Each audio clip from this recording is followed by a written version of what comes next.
अगर पितृ पक्ष में मिले ये संकेत तो समझ जाइए आपके पितर है नाराज। जय श्री कृष्ण दोस्तों। हिंदू धर्म में जितना महत्व देवी देवताओं को दिया जाता है उतना ही महत्व पितरों का भी होता है। पितृपक्ष को श्राद्ध के नाम से भी जाना जाता है। पितृपक्ष की शुरुआत हर साल भाद्रपद माह के शुक्ल पक्ष की पूर्णिमा तिथि से होती है और पितृपक्ष पूरे 16 दिनों तक चलता है। इस साल 2025 में पितृपक्ष की शुरुआत 7 सितंबर को भाद्रपद पूर्णिमा तिथि से हो चुकी है और पितृपक्ष का समापन 31 सितंबर को सर्वपित अमावस्या यानी आश्विन अमावस्या के दिन होगा। इस दौरान पितरों के नियमित श्राद्ध, तर्पण, पिंडदान जैसे कार्य किए जाते हैं। मान्यता है कि विधि विधान और श्रद्धा पूर्वक पितृपक्ष में पितरों का श्राद्ध करने से उनकी आत्मा को शांति मिलती है। धार्मिक मान्यताओं के अनुसार पितृपक्ष के दौरान पितृ पृथ्वी पर आते हैं और अपने वंशज को आशीर्वाद देते हैं। प्रत्येक पूर्वज की अपनी अपनी निश्चित तिथि होती है जिस दिन उनके लिए तर्पण, श्राद्ध आदि क्रियाक्रम किया जाता है और जिनकी मृत्यु की तारीख अज्ञात होती है उनके लिए भी सर्वपित अमावस्या की तिथि तर्पण के लिए शुभ मानी जाती है। इसके अलावा पितृपक्ष में कई धार्मिक मान्यताओं भी जुड़ी हुई है।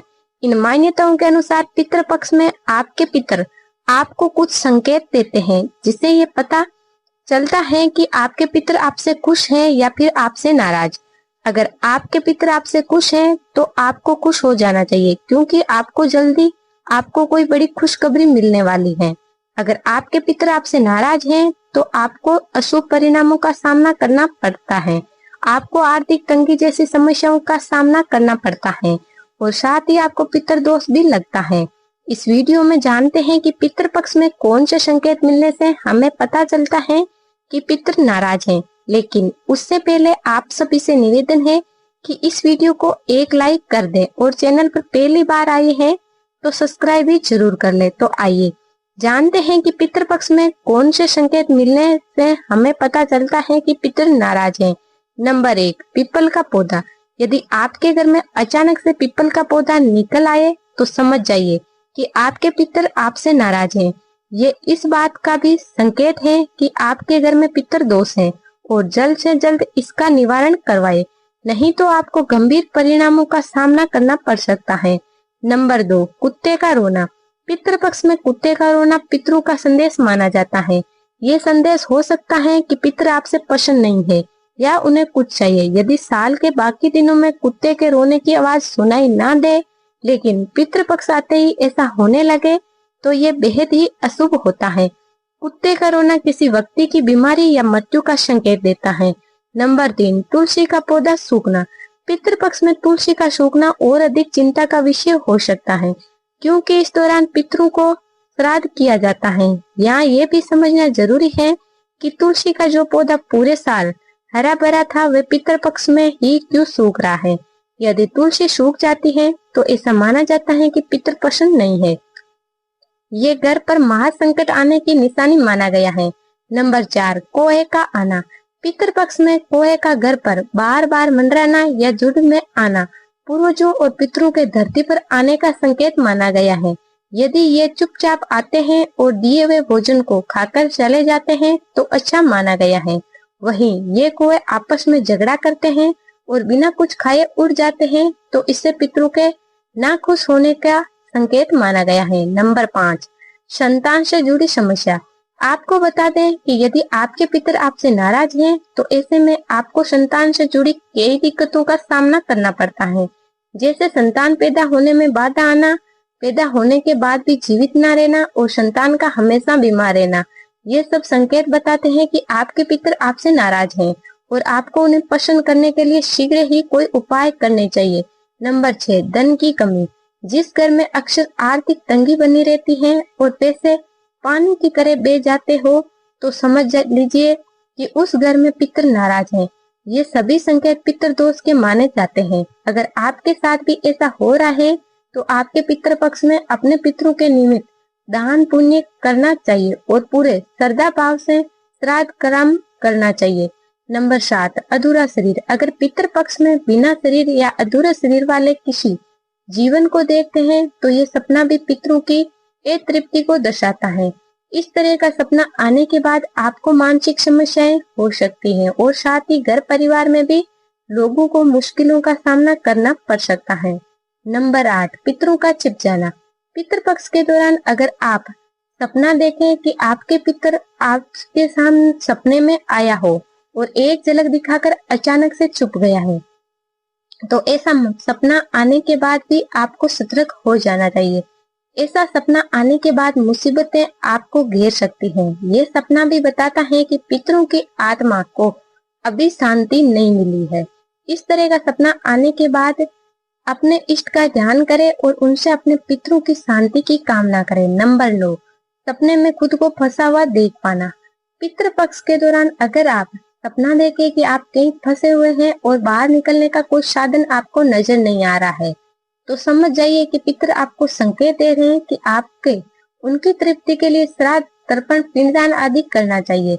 और साथ ही ये सपना दर्शाता है कि आपका कोई पितर बहुत ही अशांत और परेशान है। नंबर 10, सपने में भूत प्रेत का दिखना। अगर आप पितृपक्ष के दौरान भूत प्रेत या फिर आत्माओं को सपने में देखते हैं, तो ये सपना भी आपके पूर्वजों की नाराजगी का प्रतीक है। जब पितर अशांत होते हैं तो सपने में आकर वे आपको भी अशांत कर सकते हैं। इसीलिए ऐसा सपना आने के बाद पितृकर्म आपको जरूर करना चाहिए। नंबर 11, बंजर स्थान का दिखना। सपने में अगर आप बंजर स्थान देखते हैं तो समझ लीजिए आपके पितर आपसे नाराज हैं। ऐसा सपना आने के बाद आपको कई समस्याओं का सामना करना पड़ सकता है। जो लोग अपने पितरों का तर्पण, श्राद्ध आदि नहीं करते, उनको इस तरह का सपना आ सकता है। नंबर 12, डूबने का सपना। अगर आप पितृपक्ष के दौरान खुद को या किसी को नदी, तालाब या फिर समुद्र में डूबता हुआ देखते हैं, तो ये सपना अच्छा नहीं माना जाता। इस सपने का अर्थ है कि पितर अशांत है। ऐसा सपना आने के बाद आपको घर परिवार में नकारात्मक परिवर्तन देखने को मिल सकता है। इसके साथ ही कोई बड़ी समस्या भी घर में आ सकती है। नंबर 13, बाल निकलना। यदि आपके साथ या परिवार में किसी के साथ अक्सर खाना खाते समय भोजन में बार बार बाल निकलता है, तो इसे नजरअंदाज ना करें। हिंदू मान्यता के अनुसार ये पूर्वजों के नाराज होने की अहम निशानी है। इसीलिए जल्द से जल्द पितरों का श्राद्ध, तर्पण, पिंड दान अवश्य करें, नहीं तो आपको अशुभ परिणाम देखने को मिलेंगे। नंबर 14, मांगलिक कार्य। आपके घर में अगर कोई मांगलिक कार्य करने की तैयारी के बीच कोई बाधा बार बार खड़ी हो जाती है, तो आपको समझ जाना चाहिए कि आपके पितर आपसे खुश नहीं है और किसी न किसी कारण से वे आपसे नाराज हैं। ऐसे में पितरों को शांत करने के लिए कुछ उपाय करने चाहिए। नंबर 15, दुर्घटनाएं। हर व्यक्ति के जीवन में छोटी मोटी दुर्घटनाएं होती रहती हैं, लेकिन जब आपके घर में कुछ दिनों में एक के बाद एक दुर्घटनाएं बढ़ती रहती हैं, तो आपको समझ जाना चाहिए कि इसका कारण पितृ दोष हो सकता है। ऐसे में इस संकेत को समझकर आपको कुछ विशेष उपाय जरूर करने चाहिए। नंबर 16, परिवार में कोई रहे बीमार। अगर आपके परिवार में कोई बार बार बीमार पड़ रहा है और आपको ये समझने की जरूरत है कि ऐसा क्यों हो रहा है, संभवतः इसकी वजह पितरों की नाराजगी हो सकती है। जिस घर में पितरों का आशीर्वाद नहीं रहता, उस घर में हमेशा कोई ना कोई व्यक्ति शारीरिक रूप से अस्वस्थ रहता है, या फिर कभी किसी बीमारी से भी जूझना पड़ सकता है। अगर ऐसा आपके घर में भी हो रहा है, तो पितृपक्ष में श्राद्ध पूर्वक पितरों का श्राद्ध, तर्पण, पिंडदान जरूर करना चाहिए। नंबर 17, घर में होते हैं लड़ाई झगड़े। जिस घर में पितर खुश नहीं रहते, उस घर में हमेशा ही कलेश और लड़ाई झगड़े का माहौल बना रहता है और घर में शांति नहीं रहती, और इस वजह से परिवार के सदस्य ही एक दूसरे के दुश्मन बन जाते हैं। ऐसे लोगों को ये बात समझनी चाहिए कि आपके पितर आपसे नाराज हैं।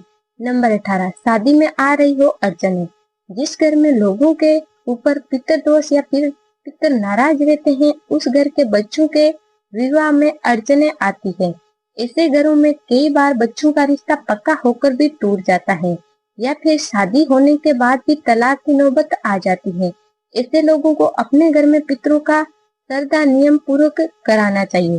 तो दोस्तों, ये थे वे संकेत जो पितर पक्ष में मिलने से पता चलता है कि पितर नाराज है।